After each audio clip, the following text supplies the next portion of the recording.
Hello, you are listening to English edition of Konopný podcast dedicated to cannabis growing and another interesting information about cannabis. My name is Josef Krejčík and I am publishing books and articles on this topic for more than 12 years. I am wishing you a pleasant listening.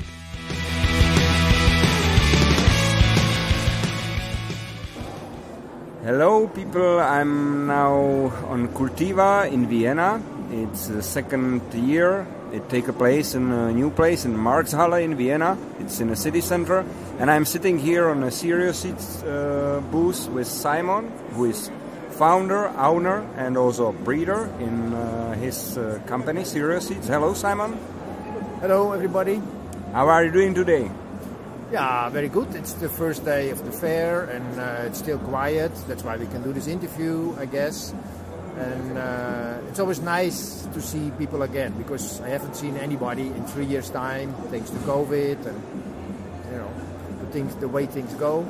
Yeah, it's good to be back and to meet old friends and acquaintances of the past. Yeah, it's for me the same. I'm always happy to see people like you and all our cannabis family on the same place. And last year was very special also here in Vienna because last year the show was not very crowded, not very busy. You've been here? Yeah, I've been there. Lots of companies cancelled, so it was really strange here. So I came here just to see if it could happen, and yeah, it seems very nice, I have to say. So I'm also happy that I'm here, and I'm very happy that I meet you and that we found time to do this interview. Yeah. So, Simon, I have a few questions. The first, can you introduce Serious Seeds a little? How long you are on the scene, how you started to produce seeds, where you are based, and so on?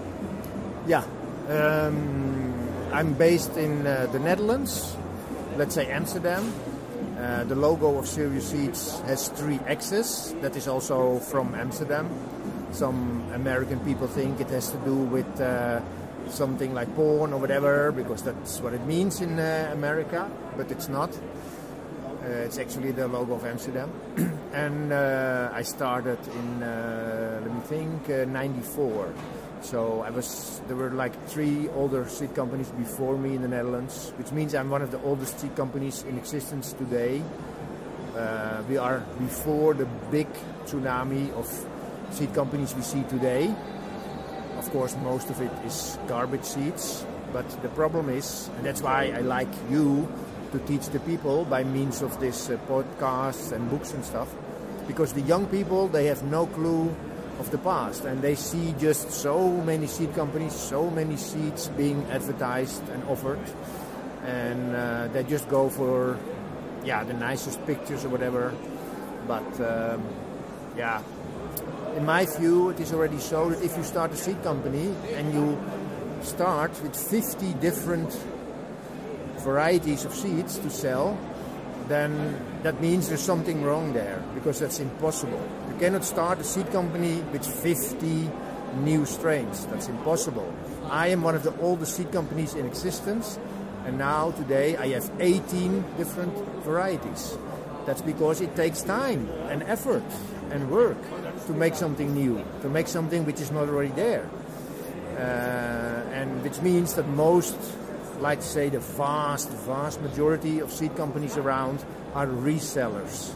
They buy cheap seeds in Spain or anywhere else, and they resell it, which also means that the same type of seed is bought by the shit producers in Spain, and it's being sold under different names, the same seed. And that is what all the young people buy when they see a good picture and a flashy name and some beautiful girls on a booth, on a fair, because you think this has to be good. Well, look at my stand. You guys cannot see it, but my stand looks pretty crappy because our product is good. So we don't need a $10,000 stand to show how good we are, because people who grow my seeds know that the seeds are good. We don't need an expensive packaging to show, so that's why we have you see it. It's a simple booth. I take it in my suitcase. I have it folded over and hang it up the wall, and that's my name. And that's people know they come here for the name and they come for the good seats, and they don't come because I have beautiful girls at my stand or something. Yeah. Good. You briefly described how lots of seat banks are appearing because it's exactly as you said, that they buy seats somewhere, and this is something I say to people quite often, that if you take it seriously, I don't want to promote your name at the moment, but if you take breeding seriously, it's technically impossible to put 10 new strains on the market every year. I was working in agriculture company in the very past, and we were selling seeds, and I know the breeding process take time, so it's not possible to produce a big amount of new strains every year. Exactly. Okay. Anyway, you also answered my second question. It was how many strains you have in your portfolio. So you said it's 18 at the moment? 18 different varieties we have, and some are so we offer regular seeds, which means male and female plants, and we offer female seeds, which means from the seed comes a female plant.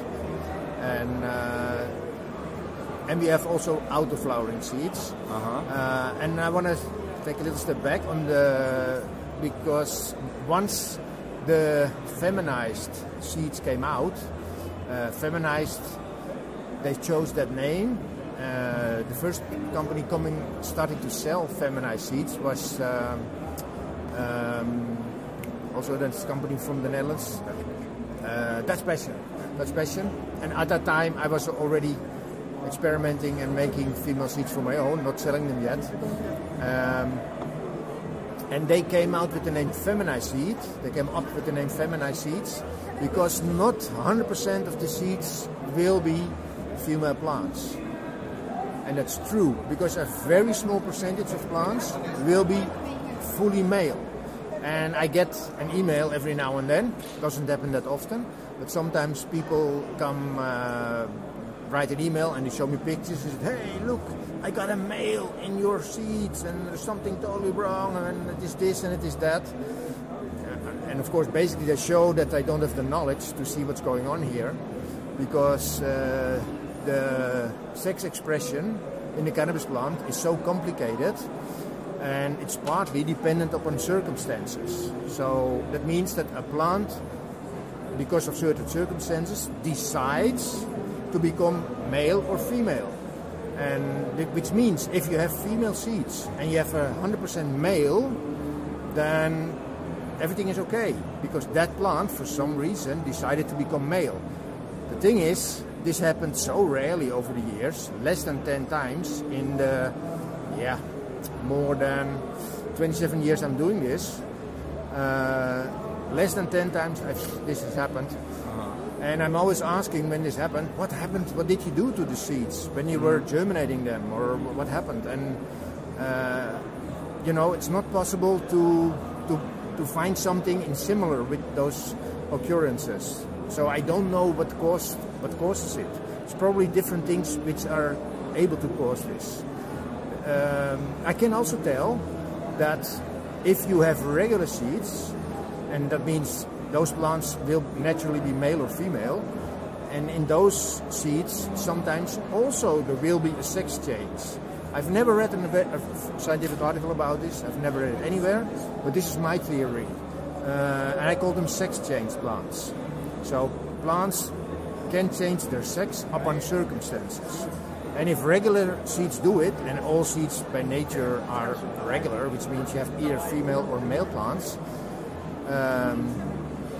if you have a plant from a regular seeds which chooses to, which changes its sex because of certain circumstances, then you don't notice it, because you automatically will have male or female plants. But if you have female seeds and a plant decides to become male, then you notice it, and then you think something is wrong here. But for the plant, it's just a natural process. And you don't. So far, I've not been able to recognize the reason why this sometimes happens. But I have seen in regular seeds that regular seeds, if you heat them up, and because in the past we got emails from people, and we sell regular seeds by the 11. So a package of regular seeds contains 11 seeds. Okay. A package of female seeds contains 6 seeds. The price is the same, so you can decide I want regular because I want males also. And the thing is, the chances are that you have more females from a regular pack than from a female pack. You don't know. But from a female pack, you should always have 6 female plants. But now suppose or imagine you have a regular pack of seeds, and what many people do is that they heat up the seeds while they germinate. They put them on a heating pad or on a heater somewhere or whatever, and this promotes maleness. So we received several emails in the past. This is also doesn't happen so often. It's probably when you heat them too much. I never did any testing, but I only know from the past when we got emails from people. And at first I was very surprised. I thought, this is impossible. You cannot have 11 male plants in one package. That is like if you throw a coin, and 11 times in a row, you have always the head of the coin. And I mean, statistically, that's very difficult to achieve that. So, 11 male plants. What happened? How did you do that? Well, all those people to which this happened, they were heating the seeds while germinating. So then this can happen to you. So that is also a clear sign that the plant has a certain dependency upon circumstances to express the sex it has. Yeah. It's very interesting what you say, and I believe you have a lot of feedback from growers, so you can base your things on some practice, so it's really cool. This is interesting for one of your books, maybe. Definitely. I'm also writing that there is some chance that plant change her or decide what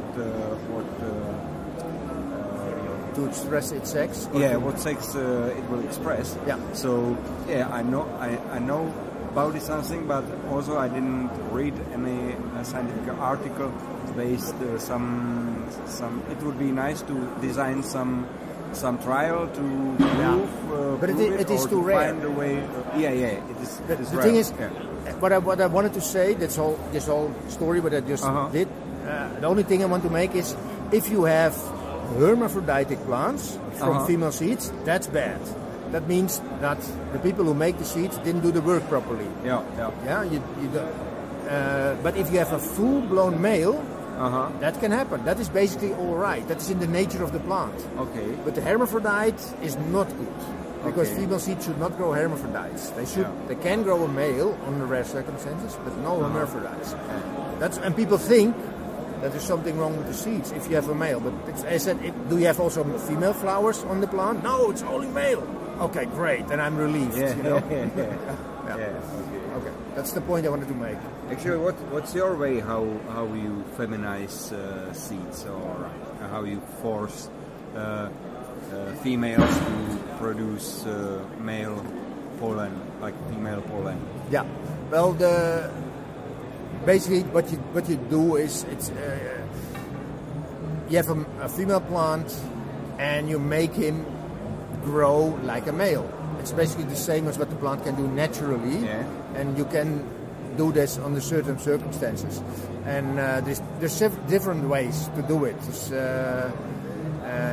And I don't want to tell how I do it exactly because it took me many years. Like I said, before Dutch Passion came out, I already made female seeds. When Dutch Passion came out, soon after I also did it. But it's a process you want to control fully.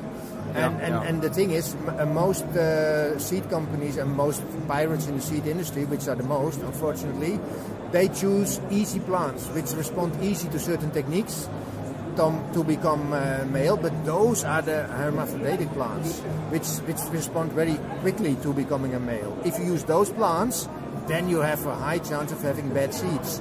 And this is the plants most companies choose to make female seeds from.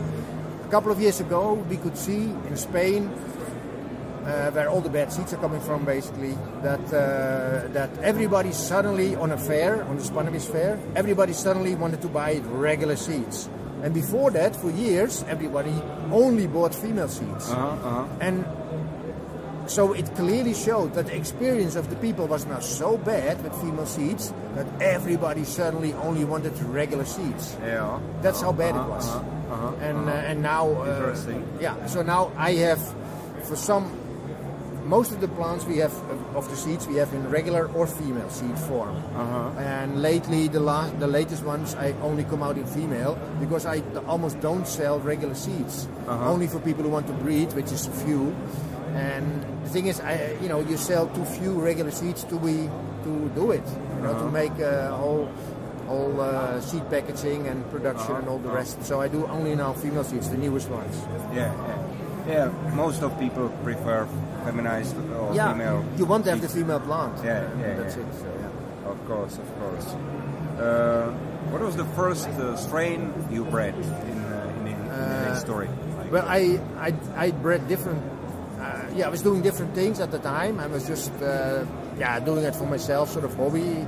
I was biology teacher at the time because I studied biology, and I started all this when I brought seeds back from Africa. When I was there, I spent like 7 months in Africa, and that's where I also discovered marijuana. I smoked for the first time. I was 25 years old at the time, and I never smoked before because I never smoked tobacco. So that was the reason. And in Africa they smoke pure.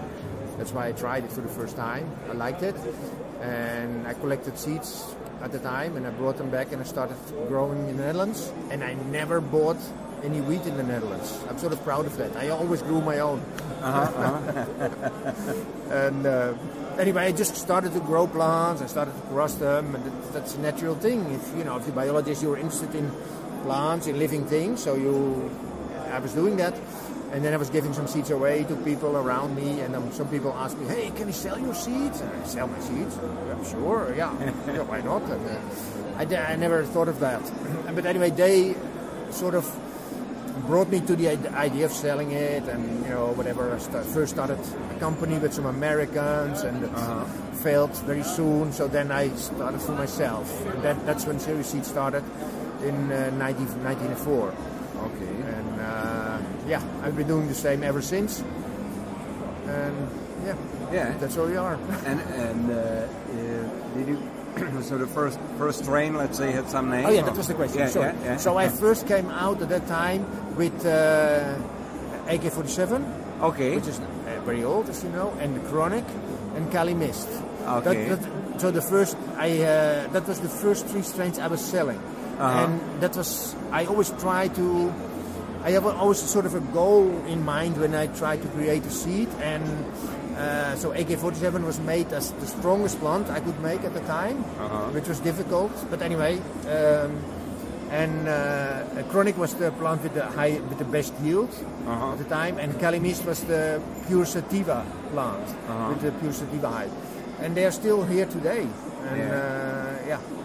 And I think that lots of people, now like intellectual property is an issue for even for cannabis industry, and nowadays everybody is selling AK-47. The thing is, that is of course very unfortunate. There's so many people who sell AK-47, and I don't even know them, and I don't so it's a constant fight against all these companies who use my names. And because of that reason, I now the latest seeds I came out with actually have the name Serious in it. And this is to protect myself. Okay. So we have now the Serious 6. Of course, it has the name Serious in it, Serious 6. Nobody has copied the name Serious 6, while it won many awards by now.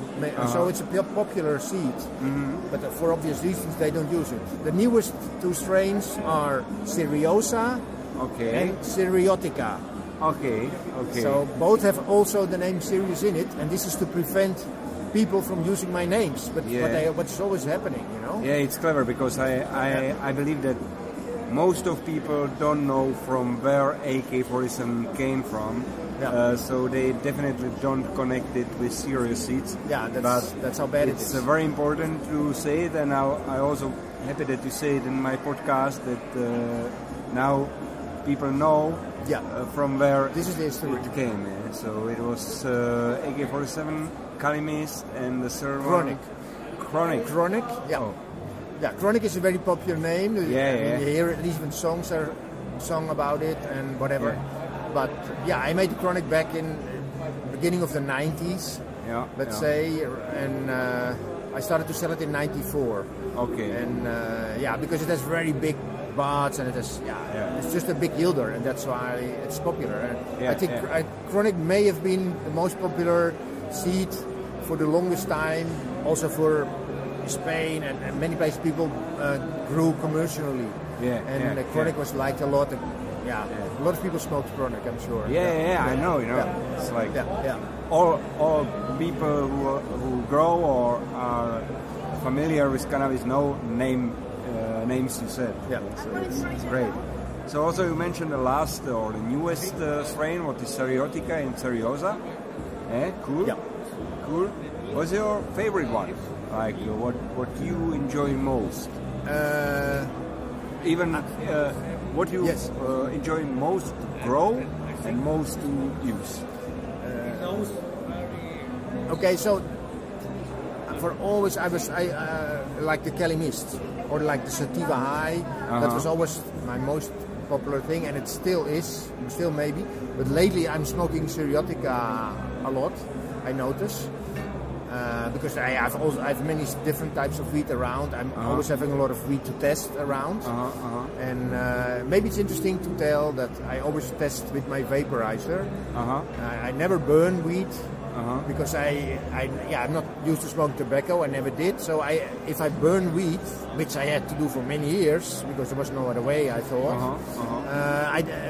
If I burn it, then everything tastes the same to me. It has this like the taste of tar on your tongue, and that I cannot taste anything else then.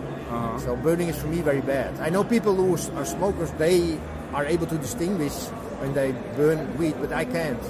So that's why I use vaporizer, and in a vaporizer you can taste all the terpenes very clearly. And I use the Verdamper vaporizer, the best Verdamper in the world. But it's made of glass, and so it's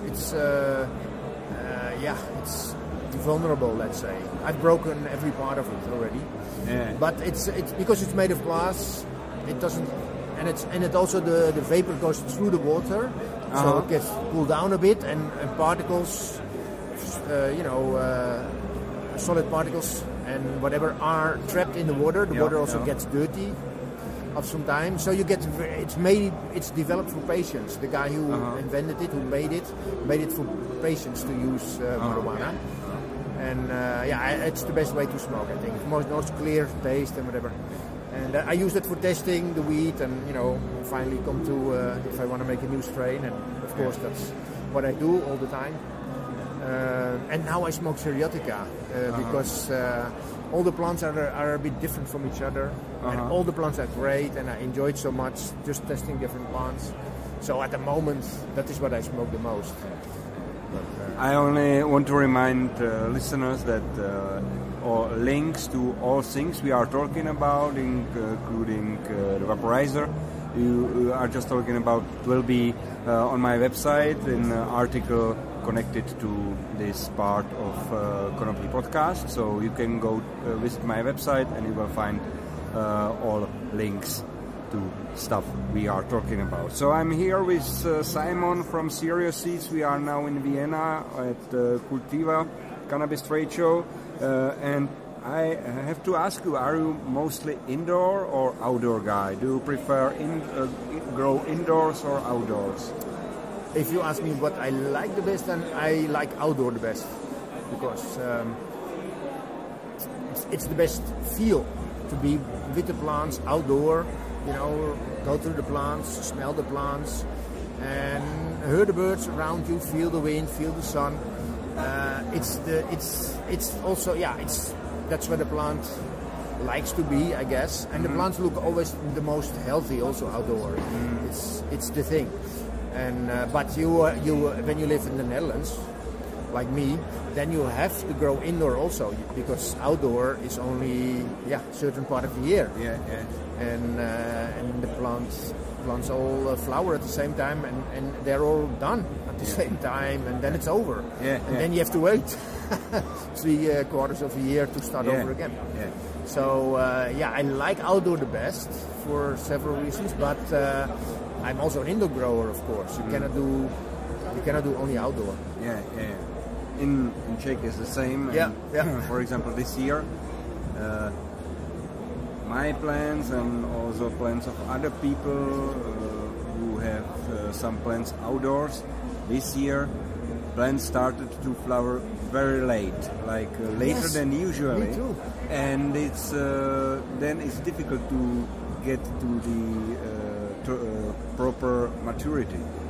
So now it's like first half of October, but you can see that your plants need another 3 weeks of strong sun, but they will not get it because it will be mostly cloudy and maybe rainy. So the outdoor is nice, but in our conditions it's very difficult to get the proper harvest, because you never know about there weather. is a solution. Sorry? There is a solution. There is a solution. Right. And that means get a good seed. Get a seed of Series 6 or Series 7. Okay. Because they are ready. I've already harvested them. Because they are ready early. And that's Series 6 and Series 9? 7. 7. Okay. Yeah, 7 is sort of like you have the Series 6 was I came out with Series 6. Okay. And it's very early, and many people are very happy with it. But I see too much variation for my taste, because I like plants to be uniform. Me too. Yeah. And it took me already many years to create Series 6, and then that was already such a great result that I started to sell it. Usually I start to sell seed when I'm really happy with it. Okay. And Series 6 was, let's say, good enough to come out with, but it is still bothering me that some people actually like it, because I've also offered at some point Series 6 has 2 phenotypes, let's say, or roughly, let's say 2 phenotypes. You could discuss about it more, but there is like a white phenotype and a pink phenotype. Okay. And right now I want to show you something. This is the white phenotype. I show you now a bud off. Okay, let me make a little notice. I will put pictures of these phenos also on my website, so you will see it as well. So introduce, Simon. This is now. This is the next picture. This is this is like the pink phenotype. Yeah. And pink plants are not always the same, because this one I show you now, the pistils are, let's say, partly pink. Okay. And let's say the tip is still sort of whitish. Or you could say the older the pistil is, then it becomes pink. The young pistils are white. But some are really very bright. Pink or reddish. And I show you now one which is sort of a dark reddish, ruby color, or I don't know how you would describe it. But this is so pretty. It's really nice, nice plant. So you have this pink pheno, you have the white pheno. Okay. And the white pheno, I made sort of, how do you say it, an improvement of the white pheno of the Series 6. Okay. And I call that Series 7. Okay. For easiness, I didn't need to think of anything else. And but the thing is, I'm not selling it yet as something else. I gave Series 7 seeds with Series 6 seeds. If people bought a package of Series 6, I gave them 2 Series 7 seeds. And I just wanted to have feedback back from the people. Because you can yourself only test so many seeds. You know, if I'm able to test 100 seeds, then that is already great. Usually it's like 50 or so, or even less, depending. But I always think if you have 100 seeds, then you can really see what's in a certain variety, in a strain. Yeah, but if you give seeds away to people, so many people grow it, so that is many more than you're able to test for yourself. Yes, that's right. Lots of people say that it's better to, like, this is the best proof, to give something to people. They try, they give you feedback. It's always the best thing. How to test a new strain or something like that. You are right. And regarding different phenos, lots of people love when they get a pack of seeds and there are more phenos. I'm not a guy. I prefer when all the plants are the same, but yeah, this plant looks really nice. I think I will try a Series 6 next year in my garden. Oh, you've never tried it? Series 6 not. Okay, I happily give you some. Okay. Because you should try it, because you live in Czech, which is perfect for the Series 6. And the thing is, it's not only ready very early, it has also very high resistance against fungus and mildew. So it will be ready without fungus. But when it's ready, then you have to harvest it. When all the pistils have changed color, then you have to harvest it, because the self-defense mechanism of the plant goes down at that moment so much that if you don't harvest it, then it will get fungus anyway. I've had people, somebody some journalist, I gave one Series 6 seeds, and he tried it outside next to other plants, and then I saw him again half a year later, and he said, yeah, all the plants had fungus. I said, then you waited too long with harvesting.